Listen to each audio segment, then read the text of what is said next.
Hello and welcome to Business Minds. I'm Cindy Bird. And I'm Melissa Smith. And we're so glad you're choosing to join us on this first day of spring. Yay! I was telling Melissa as we arrived this morning, it's official as of 11:15. I was not aware there was a time for spring to start. Just a little while ago. Yes. So I see we both brightened up our Yes. wardrobe a little springier with what we're wearing today. And of course, it's election day here in Illinois. I want to make sure that we encourage everybody to get out and vote. Go vote. I Yay. have voted, just forgot to put my sticker on this morning. I have not voted yet, but I do plan on voting. We'll and do that. as a veteran, I want to encourage you to go exercise that right. Go vote. You have a say. So please take advantage of that. Absolutely. Well, thanks again for choosing to join us here this morning. We're so pleased to introduce our guest, Anita Cook, who is co-owner of DNA Unique Designs. Welcome. Thank you. Thank you so much for choosing to be a guest on our show today. And we want to know more about your business. So tell us when you started your business.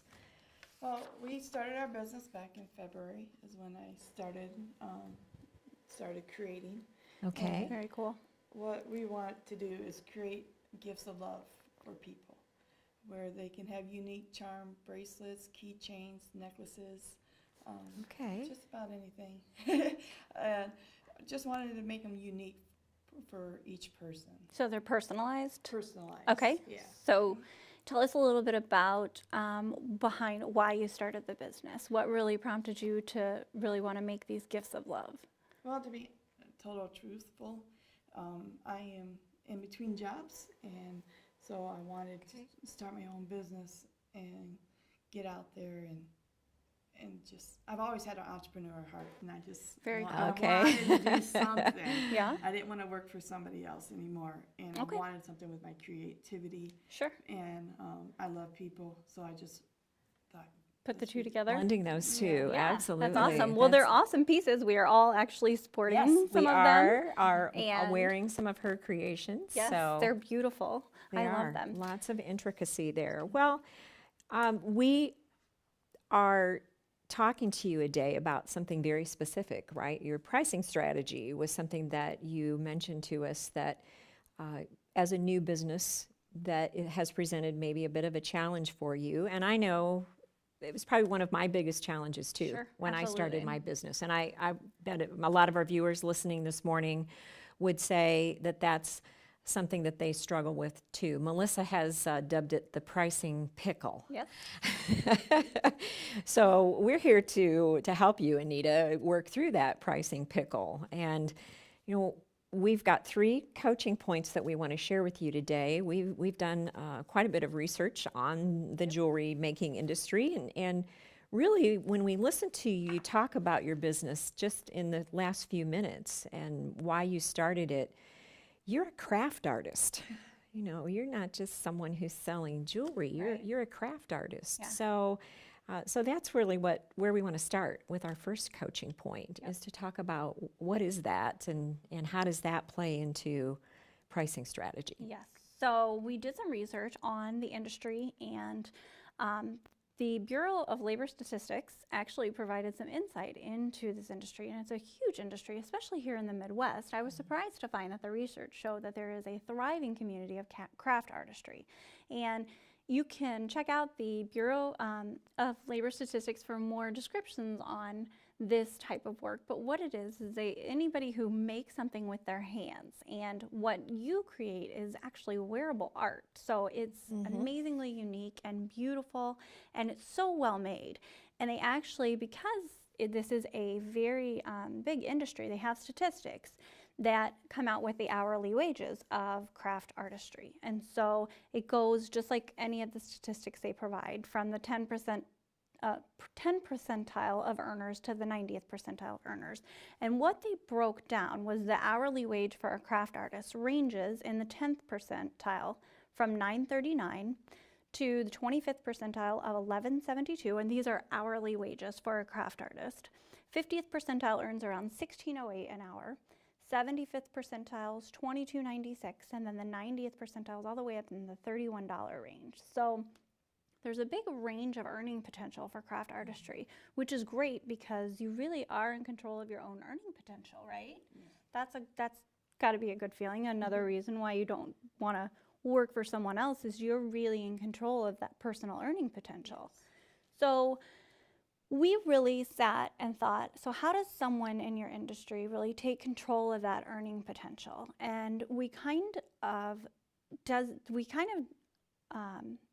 really mold around on appropriately pricing the wearable art pieces and enhancing your personal earning potential by increasing the craftsmanship capability. So not anybody can come in off the street and just make one of these pieces of jewelry. I mean, they're very intricate. They take craftsmanship, and that's something just like any other craftsman, a carpenter, a welder, any type of craft can be developed and honed in over the years, and that's where the personal earning potential really comes in, is really defining your craft and getting really good at it. So becoming an expert craftsman, as anybody wants to do in their industry, right?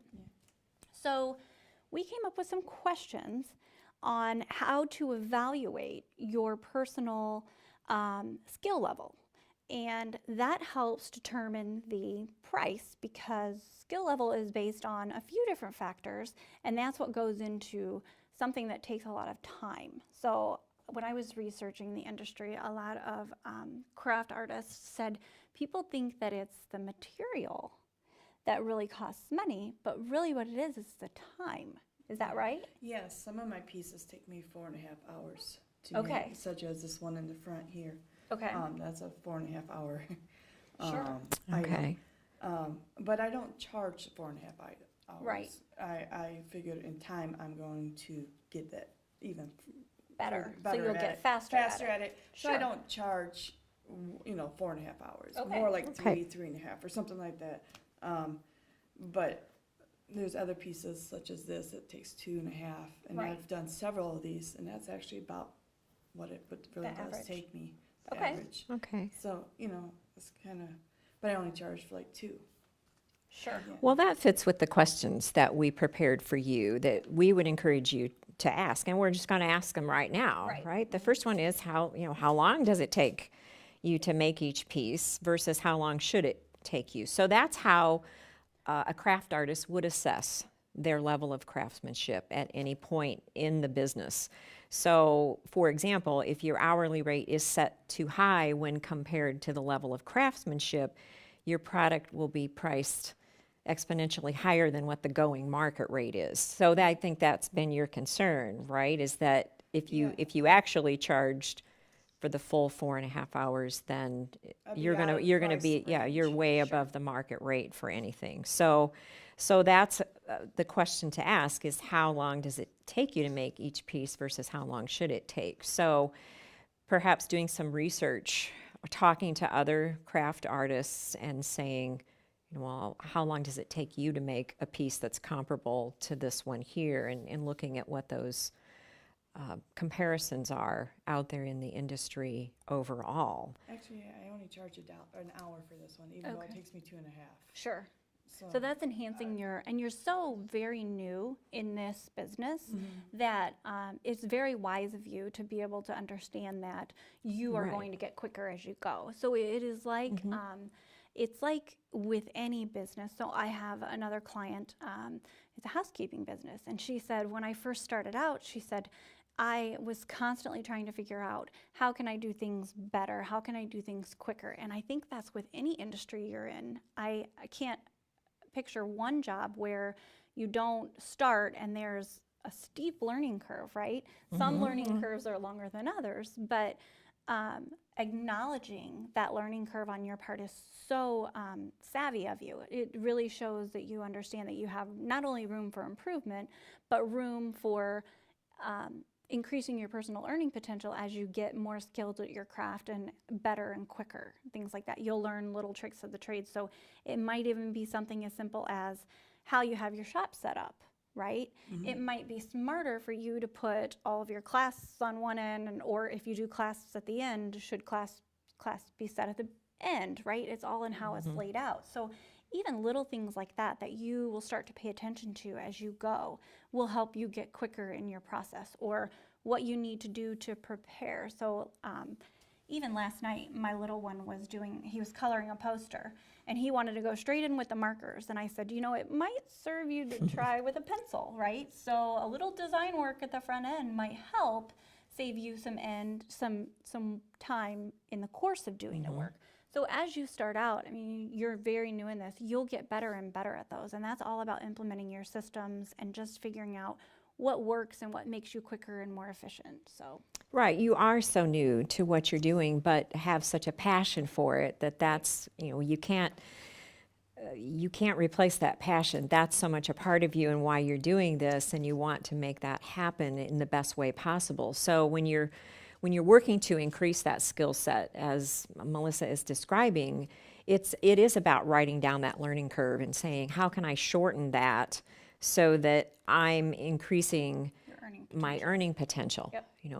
It is about being more efficient, but also still effective at what you do, and still, because quality is very important to you. Of course, you want your customers to walk away with a piece that means something to them, that's going to last for them. It's going to be a keepsake of sorts, right? It's a gift of love, as you described. So you certainly want that to be. So one of the other questions we wanted you to ponder in this coaching point about being a craft artist and how can you look at the skill is, what makes your work unique? And what sets you apart from other craft artists who are making custom jewelry? So how would you answer that? What do you think? Well, first of all, make sure I get the right size. Okay. Yeah, very good. They get to choose what material they want. Do they want copper? Do they want gold? Do they want silver? Okay. Also, what colors and designs that they are wanting. And also, they get to choose whatever charms they want. But one of the things I do differently is when it's all done, before I sell it, I actually solder the links, the jump links, and stuff like that. Good. Okay. Right before I sell it. That way they don't come apart. I haven't soldered this one, but Okay. the So that's what one looks like. jump rings, Okay. I will solder each one of these to make sure it does not come apart. Very good. That way, when people are, when they're trying to put it on or in a hurry or whatever. Also, like with my keychains that I also do, I solder each jump ring, each important jump ring, like where the charm is, I would solder that. Very good. And things like that to make sure that it don't come That's off. awesome. That's a really good characteristic. I mean, sometimes that's not even done in like fine jewelry, right? When you're buying white gold and things like that, that jump ring comes apart. So that's awesome. That's a really good characteristic. Now, just out of curiosity, how do you express that value, because that is valuable to me? Someone who's lost charms, somebody who has, one of my necklaces is broken and I'm just so disappointed because I can put it back together, but once it happens, it's going to happen again, right? Yeah. Right. How do you express that value to customers? Is that on your website? It is on my website. Okay. On each one of where it does a description, I talk about how each jump ring is soldered. Important jump rings. Very good. Sometimes when some of the bracelets I do, there's like 2 jump rings, and those aren't going to come apart, Sure. But when Okay. it's only 1 jump ring, I'm going to solder all the Okay. important jump rings to make sure that it don't come apart. Very good. It's good to be explicit, to very upfront say, Yes, this is how transparency is this is how I always- make my product. This is what I do, and to connect that to someone on an emotional level would be to perhaps talk about, have you ever lost a charm off a bracelet or had a bracelet come apart and it was a keepsake, and to assure people that you take extra care and this is how you take extra care so that doesn't happen for them.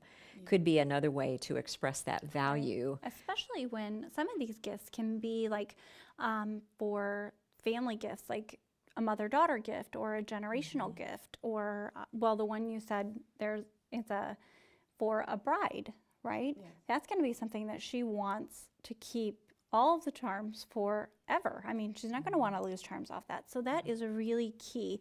And we will talk about emotionally connecting with your client in point 3. I'm glad Cindy brought that up because it's really important. So how do we connect this idea back with those statistics from the Bureau of So, labor. connecting this idea back with the Bureau of Labor Statistics. So, for example, if you have a piece that takes 3.5 hours, and you take your the pricing, so the pricing mechanism that we're going to connect coaching point 1 and 2. So connecting the Bureau of Labor Statistics with coaching point 2, the true cost of doing business. So there's your hourly rate, there's materials, there's packaging and handling, how it's presented to the client. You know, do you send it to them in a box? Is it wrapped? And then how you package it, envelope, bubble wrap, mailing, insurance, things like that. And then your overhead costs. So overhead is website maintenance, anything administrative, things like that. The hourly rate is what in craft artistry really kind of sets your skill set. So if you have a piece that, and we're going to pull out completely arbitrary examples, that say it took you 4 hours, and your hourly rate you've decided is $18 an hour. And you do all of the math, your material, your packaging, your overhead, and the cost of your piece plus the 4 hours comes in at, say, $85. And then you go and look at a comparable piece, someone else, and I know that there's differentiating factors with every craft artist, but you go and look at a comparable piece and say they're coming in at $60. It might be that you need to step back and say, well, maybe it took me a little longer. And it sounds like you've already done that, and truly evaluate your craftsmanship, your skill set, your personal skill set, because that will get better over time. Everybody gets more efficient at something they do over and over and over again. And that is where the personal earning potential comes in. So if something takes you 3 hours that should only take you 1 hour, you might fall down in the 25th to 50th percentile range. Right? And that's where your hourly rate comes in and how much you charge. And then as you progress and your skill set enhances and you become more efficient and more skilled, you can make that piece in, say, 1.5 hours as opposed to 3 hours. That is where you go up into the 75th or 90th percentile range of earning potential, because you are more efficient. You are able to do the intricate wiring. I don't even know if I'm using the right term. Is that right? Wiring. Okay. And beading in a more quick way. And so you can then charge more for that. Your earning potential, you've therefore increased your own earning potential. Your overhead, your materials, your packaging, your handling, all of that's pretty standard. Obviously, for material costs, we would always encourage you to buy bulk, or, you know, from wherever you can get the cheapest rate while maintaining the quality of your beads and your wire that you need to. Packaging, the box and the cardboard, that's really personal, how it's presented to the customer. You want to make sure that you are presenting it in such a way that it looks nice, but, you know, it needs to maintain in your price range. So you can't go overboard on packaging and presentation, but, you know, you need to be in line with what you're offering, which is nice jewelry. So you wouldn't want to send it in, you know, a paper bag, right? I actually have boxes. Oh, very cool. Okay. So, And they got the cotton, nice thick cotton. Okay. Cotton in it. inside. Very Okay, good. so that's part. Yeah, and that's pretty part of the standard cost. for the industry, right? Yeah. Okay. They're white, and they actually have swirls and stuff in it. Okay. So it looks nice. Nice. Yeah, and there's other things you can do. I know some places have like personalized boxes. There's other things you can do, get stickers or things like that, or add a business card in there for a nice touch, or a note, that are low cost but still had that nice personal touch. A note is really nice, especially given what you're doing, you know, that, and maybe with a little explanation of why it's gifts of love that is the Sure. focus of how you started the business, why you started the business. It's just a reinforcement of how special that piece is, and that it's been customized for them. That's a nice touch. That's Yeah, a great that would be suggestion, to be able to include something like that. Yeah.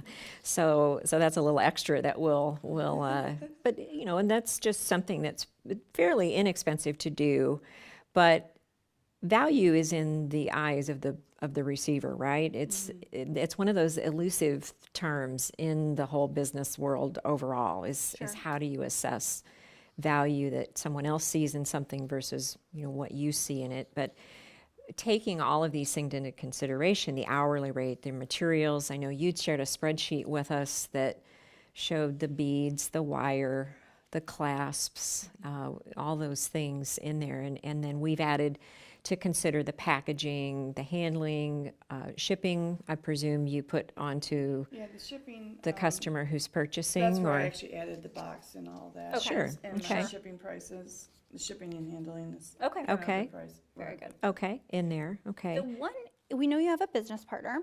One important key to consider as a craft artist is the hourly rate, which is what we started with, but also the overhead. So whenever you have a business partner, really determining the division of duties among business partners is important. So I'm not certain if your business partner also does the craft artistry or if she She just is starting to get into it Okay. herself. She's starting to design some things herself. Okay. very cool.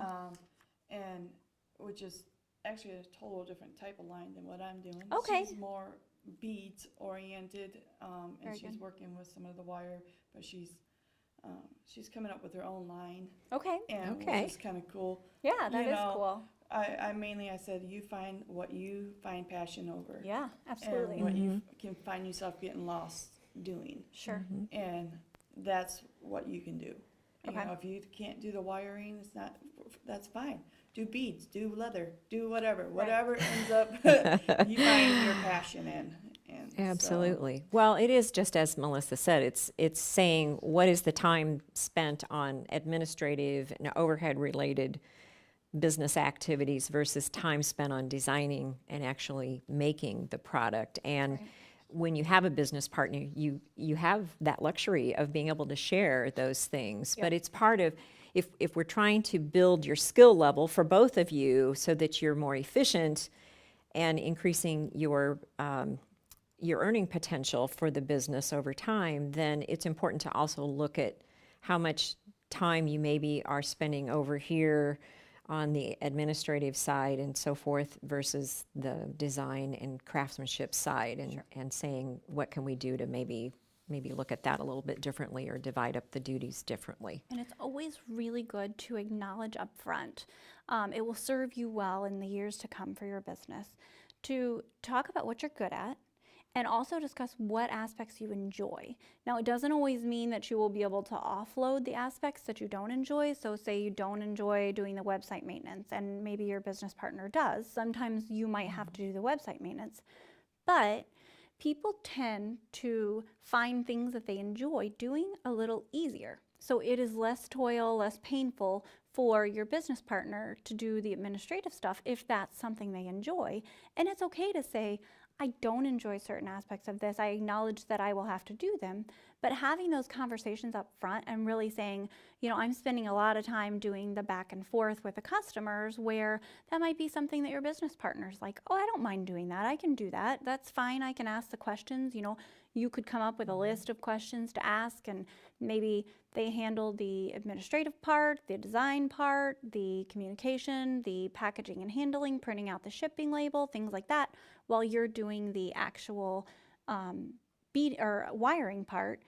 Really taking a good objective look and just admitting the places where you don't really necessarily enjoy being and your strengths and weaknesses. Taking that honest assessment might serve you guys well in the future to say, look, I know that you don't enjoy this part, but it's something that's really important for you to do. And it's okay to say, okay, I can do that. I can, you know, that's a small portion, and find a different way to approach that. But I really encourage you and your business partner to take a look at those division of duties and just take an honest assessment. It's okay to admit, you know, I'm not very good at doing the And finances. you're and- just keeping a goal in mind of becoming more effective and efficient at what you do, so that again, you're going to increase your earning potential because it's going to help you to ride down that learning curve and be able to charge that hourly rate that's the most appropriate to factor into your whole scheme of pricing strategy. and get the most enjoyment out of it. We want Yeah. this, you want starting a business. I find so many times that starting a business, people are like, oh my gosh, it's so hard. There really are factors about starting a business and really infusing your passion into what you do that can be enjoyable. And it's always good to find that excitement in the little things too, right? Including division of duties. Absolutely. Well, the last coaching point we want to touch on this morning with you is understanding your target market. And just a reminder to our audience, a good definition of a target market, it's a specific group of consumers at which a business wants to aim its products and services. So all of your decisions you make about your product, your price, how you're going to distribute your product, how you're going to promote it, all center around that target audience. So question for you, when you started your business, did you have in mind a specific target market that you wanted to aim your product towards? In all truth, no, but from just because I have sold pieces, I have found that my majority are in their 30s and 40s, and Very you good. know, Yeah, very intuitive. that seem to really like my pieces. Very good. And you know, so I kind of have the around my age. You know, Okay. people are the ones that are really keen and seeing the value in things and buying things for their daughters and Sure. granddaughters. And Well, one of the things that we're going to send you home with, so to speak, or back to the business with, is because Anita chose to do a follow-up coaching session with us after the show today, is going to give you an assignment, a take-home assignment that walks you through how can you really dive in and build a real complete profile of your target market. So really diving into the demographics, the age, gender, education level, where are they at in the life cycle? Are they single? Are they married? Do they have kids? What are their values, beliefs, their motivations? Where do they live? Where do they shop? Yep. You know, we're going to give you all of that. And when you have a more complete profile of your target market, it really will help you determine your marketing strategy overall, but it will also help you determine those price points because you will now have such a clear picture of everything you need to know about that target market. And it's okay to have more than one target market as Absolutely. well. Well, You could yeah, we target different encourage it. segments of everybody out there that wants to buy jewelry.